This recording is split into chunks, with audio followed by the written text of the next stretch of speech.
Selamat malam semuanya. Perkenalkan, nama saya Muhammad Riki Firman Nugraha. Saya dari Surabaya.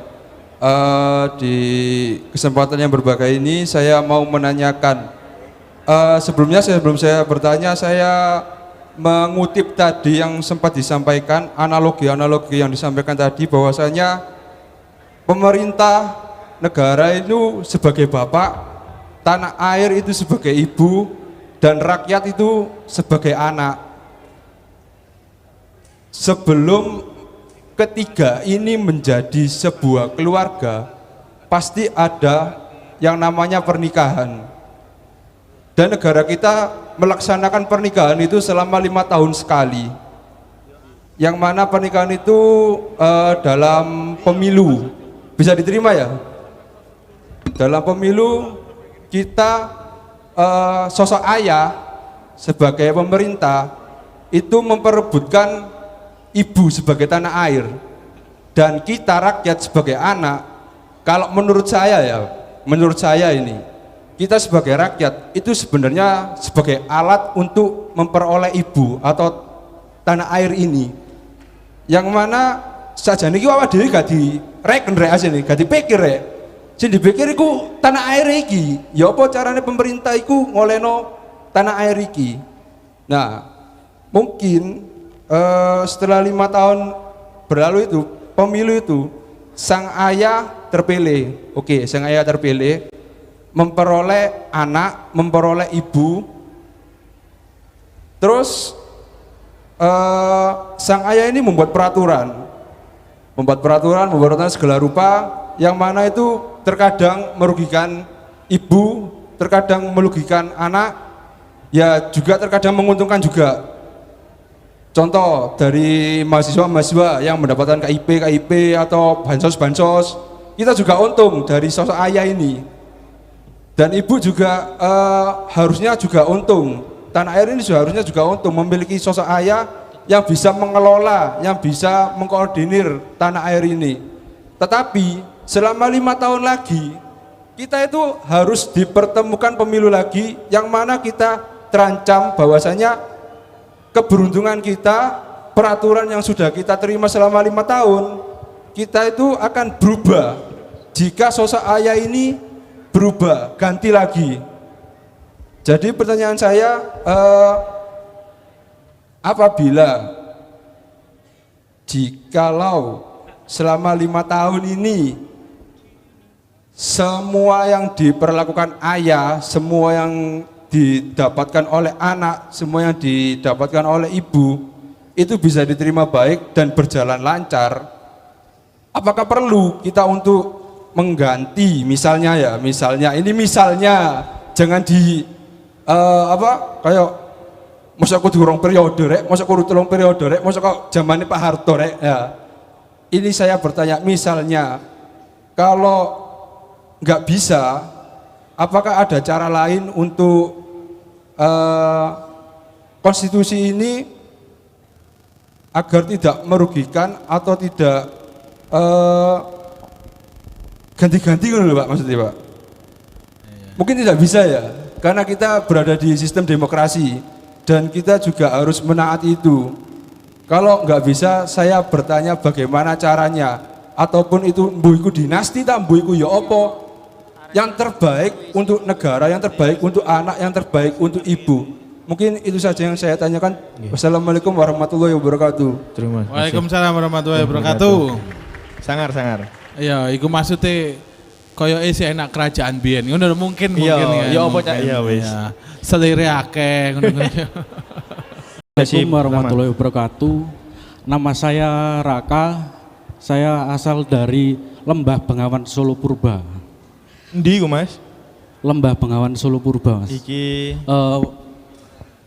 perbatasan Jogja sama Jawa Tengah. Oh. Hulunya Sungai Bengawan Solo. Ya, Wonogiri. Wonogiri. Raja. Wonogiri elingku mie ayam soalnya. Mie ayam Wonogiri ya. Oh. Enak iku. Lanjut. Izin bertanya untuk terkait negeri Sakinah. Itu kan sakinah tadi kan jiwa. Jiwa itu merangkup pada nutritif, sensitif, rasional. Pemerintah saat ini apa yang dilakukan untuk mengantisipasi data? Karena data saat ini itu kan sangat sensitif, Mas. Jadi peran pemerintah untuk apa ya namanya, mengantisipasi terjadinya hal-hal yang tidak yang diinginkan gitu, Mas. GDPR, PII gitu maksudnya. Guys, kayak gitu. Oh, okay. Paham, Ra? Udah paham, data privacy maksudnya. Siap. Nah, di era digital saat ini kan sangat mudah sekali untuk ini Mas, apa namanya, mengotak-atik algoritma lewat data. Kemudian selanjutnya, apa langkah ke depan pemerintah untuk memajukan digitalisasi di Indonesia agar Indonesia ini selain negerinya yang sakinah, tapi tetap didampingi dengan data yang sakinah juga, Mas. Terima kasih, Mas. Oke, tepuk tangan dulu. Wah. Sangat. Selalu ada kalimat begini, mari belajar jadi warga negara yang baik. Terus anggapannya warga negara yang baik itu enggak bisa protes, enggak boleh protes, itu warga negara yang baik katanya. Enggak gitu juga. Kita mendefinisikan warga negara yang baik aja enggak tahu gimana. Oke, pertanyaan saya begini. Kita sudah ikut demokrasi, kue enggak ono pilihan ya, kue tiba-tiba lahir melu demokrasi. Pertanyaan saya, sudah ngurut belum sistem demokrasi itu seperti apa? Kekurangannya gimana? Jadi warga negara yang baik dalam sistem demokrasi itu gimana? Oke, mari kita cerita. Sorry yo, ini agak dowo yo. Ini dalam rangka agar kita bisa menjadi warga negara yang baik dan kita bisa ngurut sing selip isopo dalam jangka panjang maupun jangka pendek. Karena aku mesti nyalahke partai salah sijine. Selain ustadz dan apa jenenge? Apa kiai? Gini. Ketika demokrasi diusulkan, salah satu yang paling tidak setuju adalah Plato. Anda pernah dengar nggak? Plato itu ngomong gini, coba bayangkan sebuah negara itu seperti kapal. Terus nahkodanya mati, harus diganti. Kira-kira pemilik kapalnya, si rakyat ini, milihnya berdasar voting bener atau enggak? Nanti kalau yang dipilih adalah tukang sapu misalnya, tapi karena dia sangat populer, terus dia dipegang suruh jadi nahkoda untuk mengarahkan kapalnya kemana, kira-kira karam nggak kapalnya? Oke? Artinya, menurut Plato, memilih itu skill, bukan hak. Tapi kita juga nggak boleh ngomong itu benar gitu saja, karena iki Nyun Sewu ngomong, Anda harus belajar dari sejarahnya. Menurut dari konsep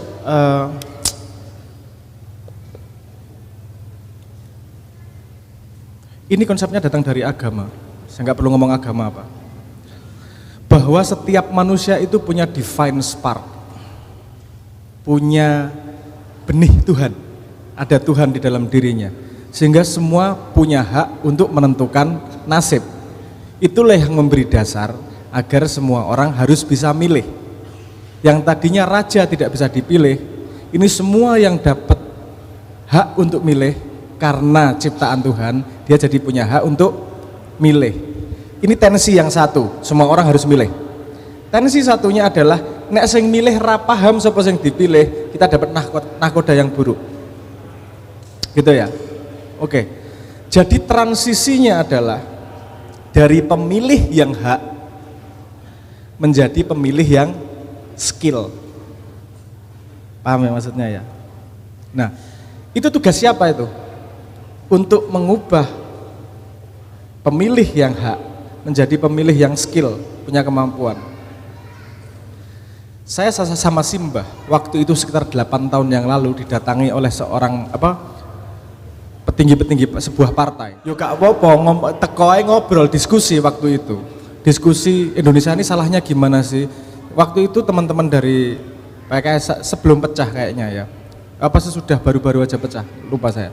Tapi intinya ngomong gini, kalau kita mau pakai idealismenya ternyata butuh populer ya. Kalau kita nggak ikut populer nggak akan kepilih ya gitu. Terus salahnya gimana? Masa kita harus mengikuti populer katanya. Terus Simbah, menurutmu piye Brang? Menurutku salah partai, saya gitu. Dan semua partai ikut salah di situ. Bukan partai yang sekarang, tapi partai itu mendapatkan uang dari negara. Nomor satu menurut saya ya, itu bukan untuk mengumpulkan massa, tapi untuk mendidik massa agar paham ide-ide yang bagus itu seperti apa. Sehingga mentransformasi dari pemilih hak menjadi pemilih skill.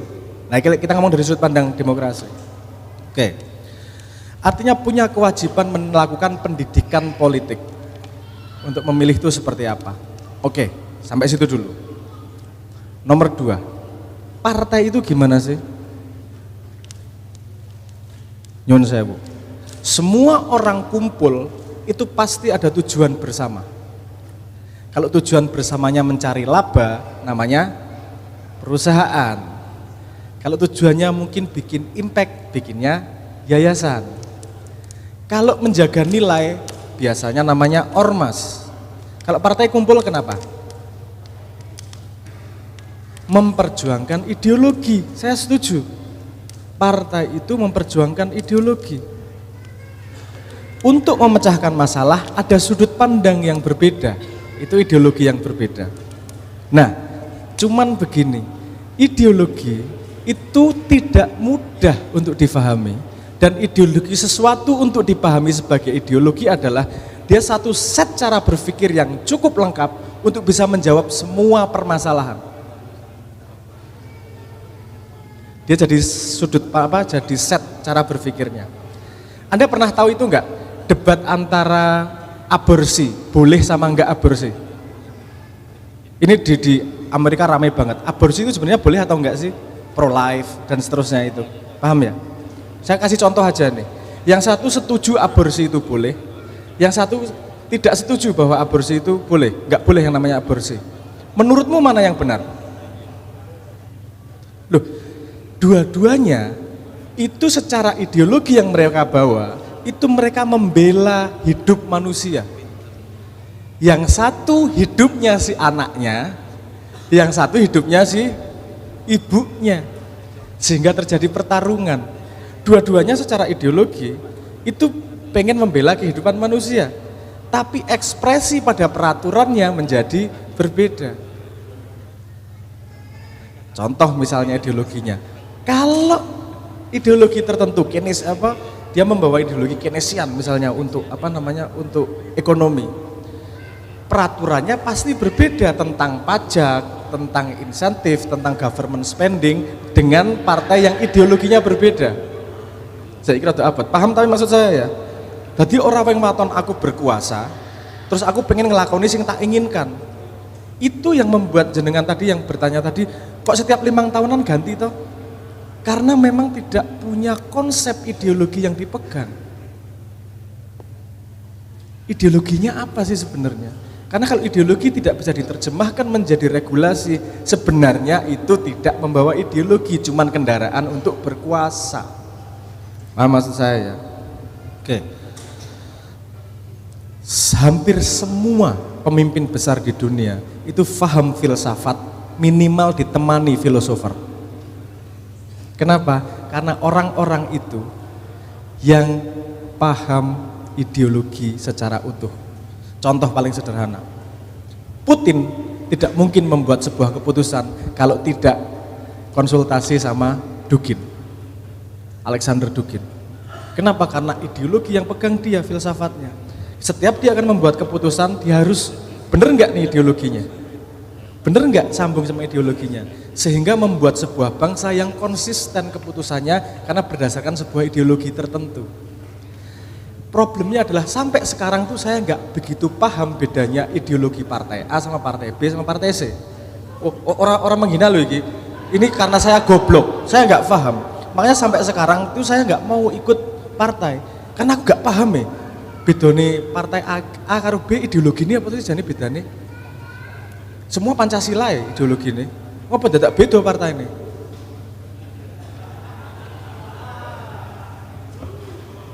Ini saya nggak berani nerusin, tapi Anda mesti tanya sama Rocky Gerung. Apakah Pancasila sudah cukup lengkap untuk menjadi ideologi? Nah, ini pertanyaan sensitif, mesti aku disenani karena wong BPIP. Oh, kamu tidak menghargai Pancasila. Lu, saya menghargai Pancasila, tapi saya memakai disiplin keilmuan. Cukup lengkap enggak? Bisa menjawab enggak untuk masalah aborsi misalnya? Paham maksud saya? Ini ada hubungannya ya semuanya ya. Kenapa negara kita kelihatan ben 5 tahun random ini keputusannya kok gini itu? Karena semuanya selera pemimpin, bukan berdasarkan sistem atau ada guardrail yang namanya penjaga yang namanya ideologi. Ideologimu itu gimana sih sebenarnya? Sing jelas ideologinya. Karena ideologi itu sistem full. Dan saya yakin, mohon maaf semaaf-maafnya, politisi jarang yang tahu paham ideologi. Karena memang bukan tanggung jawabnya. Iki politisi itu tanggung jawabnya adalah memenangkan suara rakyat. Sing biasanya dolanan ideologi kuwi sapa? Filsafat. Wong filsafat, dan kita menghina orang filsafat. Apa kuwi gunane filsafat? Persis seperti yang dikatakan Plato. Plato mengatakan gini, kira-kira yang jadi nahkoda itu baiknya orang yang bisa membaca peta langit atau orang yang populer di antara teman-temannya. Menurut Plato, yang paling pas adalah orang yang bisa membaca langit karena dia tahu kapalnya harus arahnya kemana. Tapi orang yang membaca langit tidak akan sempat untuk cari pencitraan agar dicintai oleh publik karena dia sibuk melihat langit, sibuk melihat masa depan ini gimana ya, harusnya kemana jalannya pemerintah ya, harusnya kapalnya dibawa kemana ya. Dia tidak akan bisa menjadi pemimpin menurut Plato seperti itu karena dia akan kalah kontes kontes popularitas. Itulah lingkaran setan yang kita miliki. Dan mohon maaf, itu bukan hanya masalah di Indonesia, masalah demokrasi dunia. Ini kita sudah semakin melupakan ideologi dan filsafat. Sak dunya. Kenapa? Karena atensi span kita semakin pendek. Jadi warga negara yang baik itu gimana? Balik lagi. Jadi warga negara yang baik adalah warga negara yang paham betul sistem demokrasi dan memilih berdasarkan kelebihan dan kekurangan dari demokrasi tersebut. Dadio pinter. Jadi tapi jangan khawatir sama teman-teman partai, karena pendidikan politik yang seharusnya menjadi tanggung jawab teman-teman partai sudah dilakukan Ma'iyah 30-40 tahun. Dan saya yakin kalau anak-anak mudanya seperti teman-teman Mbak Aluya, seperti Mas Seno, next partai-partai akan lebih menyadari ini dan mau kumpul bareng gini ini diskusi sama kita, karena itu tanggung jawab utamanya partai untuk memandaikan para rakyat agar nanti bisa milih ide terbaik, bukan milih siapa yang paling sering trending topik. Saya cuma pengen menjawab sampean, kenapa 5 tahun ganti-ganti terus? Karena dulu kita masih lumayan ada yang namanya GBHN, garis besar haluan negara. Jadi ada yang jangka panjang, planningnya jangka panjang gitu. Lumayan ada gantolan itu. Sekarang kan nggak ada, bebas. Bejo-bejonan wae. Saiki kebetulan presidennya kudu nanggung utangi presiden-presiden sadurunge modaro. Baru setelah itu kan paling ya piye carane nendang, menutangnya ditanggung presiden berikutnya. Terus yang modar ki rakyat nih kan. Tapi juga gini, jangan lupa yang memilih para wakil rakyat itu siapa? Ya rakyat. Nek kue kudu bengok-bengok lewat sosial media, artinya mekanisme wakil rakyat tidak jalan. Kudune dek mewakili suaramu kok. Kenapa harus teriak sendiri lewat sosial media? Saya nggak ngomong itu buruk. Ruang publik selalu baik. Tapi ada mekanisme primer dalam demokrasi bahwa wakil rakyat itu menyuarakan aspirasi dari rakyatnya. Pertanyaan saya sederhana, ketika kamu sudah memilih DPR RI-mu, kamu pernah ditanyain nggak setelah dia menang? Oke, kita kalau ngomong bahwa itu tidak pernah, jangan berhenti di situ. Mungkin mereka sibuk, yuk dikasih cara, itu jadi warga negara. Nggak cuma ngeritik, tapi juga coba menawarkan solusi. Ngapa dari dulu saya sama Seno ngomong, Sen, perhatekno iki sing jenenge AI iki. Iki bisa membantu banyak loh. Wakil rakyat itu juga dengerin 3.000 cangkeman sing cemloet ku ya mumet dah sih. Kalau dibantu AI kemungkinan bisa lebih terdengar suaranya. Karena masyarakat juga nggak disiplin kalau ngasih tahu itu, lebih banyak emosinya daripada intinya.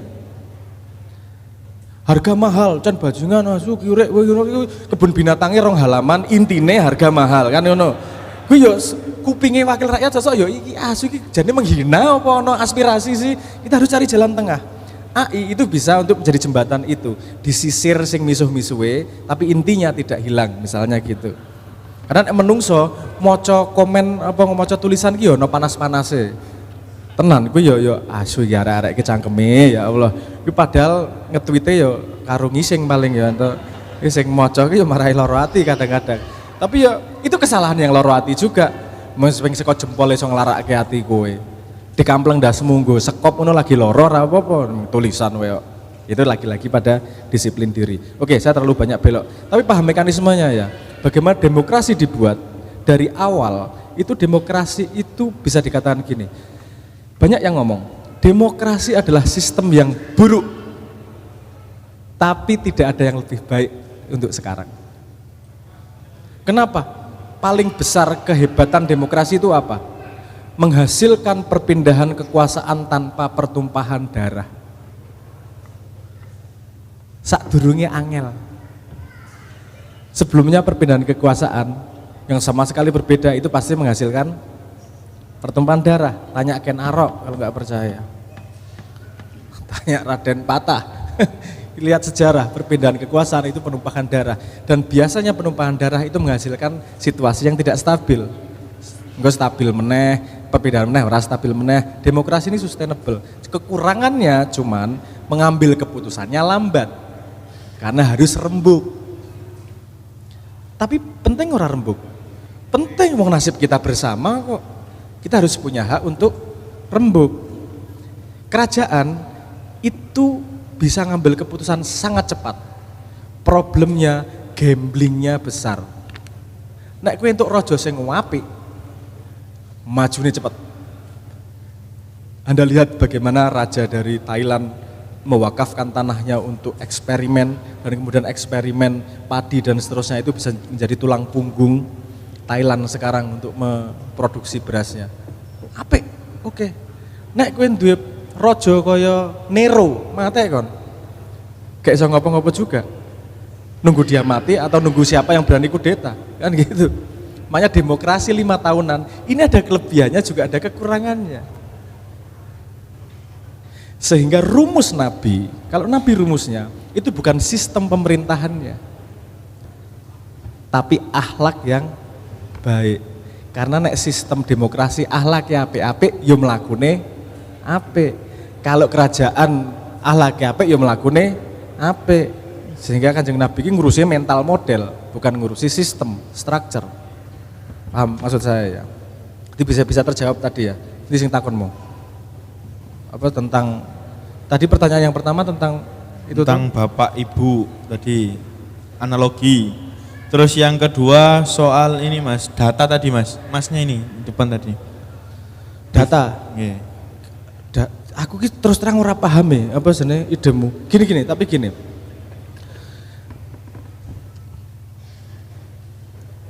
Aku cerita sithik ra apa-apa ya. sorry. Iki karo bagi ilmu ya, bagi ilmu. Men kowe ora repot maca atau nek pengen tahu bisa ada pintu berikutnya. Persaingan antar manusia ribut antar manusia itu tidak akan pernah hilang di zaman apapun. Tidak pernah akan hilang. Kenapa? Karena kalau Anda belajar sejarah, belajar antropologi, belajar evolusi, pertumbuhan otak manusia itu lambat seperti hewan yang lain. Tapi tiba-tiba dia loncat. Loh, kenapa tiba-tiba dia loncat? Karena evolusi hewan itu biasanya melawan alam. Paham ya? Manusia tiba-tiba loncat evolusinya karena dia harus melawan manusia lain. Jadi pertumbuhan otak manusia bisa gedenya segini itu karena saingan antar kelompok manusia. Saingan bikin senjata, apa ini bikin macam-macam agar bisa memenangkan lawan kelompok lain. Artinya itu sampai sekarang pasti akan terjadi. Nah, peperangan itu bergerak terus, Mas. Peperangan antar manusia itu bergerak terus. Kalau Anda nonton salah satu video saya, kalau nggak salah saya pernah menjelaskan evolusi yang namanya warfare. Peperangan itu ada evolusinya. Peperangan yang paling sederhana adalah bacok-bacokan fisik. Siapa yang bisa membunuh paling banyak yang lain, menang. Itu awal-awal. Ketika Belanda pakai senjata api, Indonesia pakai bambu runcing, katanya gitu, heroik. Oh, akhirnya ada bom atom, kita merdeka karena bambu runcing plus bom atom. Nah, gitu. Sorry, oke. Terus kemudian datang Van de Venter dengan konsep balas budi. Karena dia mikir, saya perang itu bayar banyak, harus beli logistik. Padahal intinya adalah bagaimana ngambil resourcesnya. Tak bikin pinter, tapi tetap tak kontrol, tak pinterkan di negaraku agar cara pandangnya adalah seperti di tempatku. Gampangnya gitu. Artinya perang berikutnya adalah yang namanya perang ekonomi. Perang ekonomi. Setelah perang ekonomi, terjadilah sambungan gini. Mulai dominan perang ekonomi itu setelah perang fisik menghasilkan sebuah senjata yang tiji tibeh. Mati siji mati kabeh, yaitu nuklir. Ketika peperangan nuklir, siji ngebom, liane ngebom wis selesai, game over. Sampai si Rusia itu, kalau Anda mau nyari, ada namanya Dead Hand Protocol. Dead Hand Protocol itu memastikan bahwa nek wonge mati kabeh, rudale tetap meluncur. Aku mati, ya kowe mati pokoknya kan gitu. Artinya dunia mulai mundur. Jangan perang fisik deh kalau bisa. Pertarungan berikutnya apa? Urusannya sumber daya kok. Akhirlah perang ekonomi setelah perang dunia kedua. Gimana caranya? Coba diurut yang namanya BIS. Bank of International Settlement. Itu awal titik apinya bagaimana kemudian penjajahan dalam tanda petik perang ekonomi terjadi di seluruh dunia. Aku mengenai lawang mlebu yo, baru kita urutan BIS, ICC dan seterusnya itu nanti. Wes. Setelah perang ekonomi, kita nyambung satu sama lain nih. Tiji tibeh meneh. Kalau satu remuk, liane melu remuk loh. Apa nih perang yang lain nih? Biar kamu ngeremuin dirimu sendiri, jangan perlu aku yang ngeremuin. Agar kalau kamu jatuh sendiri, aku gak ikut jatuh. Terjadilah cognitive war. Bukan urusan duit lagi, tapi urusan cara pandangmu terhadap dunia. Biarkan dunia hancur dengan dirinya sendiri. Alat perangnya adalah sosial media. Anda lihat statistiknya setelah TikTok keluar, cita-cita anak muda seperti apa, atensi spannya seperti apa. Itu artinya invasi bukan dalam bentuk senjata, invasi dalam bentuk yang lain. Nah, kita ini telat banget memahami warfare itu. Mohon maaf nih, contoh sederhana, di Pentagon tulisannya protect the dollar. Yang kita paham hanyalah teritorial, tapi kita tidak protect rupiah seperti apa. Wah, nek tak cerita akeh-akeh engko mesake kowe. Putus asa kowe karo Indonesia. Iki nang kene kok ngene, iki nang kene kok ngene, kira kalo piye to iki wong-wong iki. Walaupun saya tidak bisa menyalahkan mereka juga karena ini bagian dari sejarah juga. Kita sudah lama dijajah dalam tanda petik gitu. Sorry aku rada apa. Nah, berikutnya adalah data itu tadi. Kenapa data sangat penting? Karena ini akan mengalami loncatan berikutnya. Loncatan berikutnya war-nya bukan lagi pada kognitif human. Tapi bagaimana kognitif dipindah pada mesin. Siapa yang punya mesin dia akan menguasai zaman berikutnya. Mesinnya dalam bentuk AI itu tadi. Beserta prosesornya, quantum processing, itu tetap membutuhkan data manusia.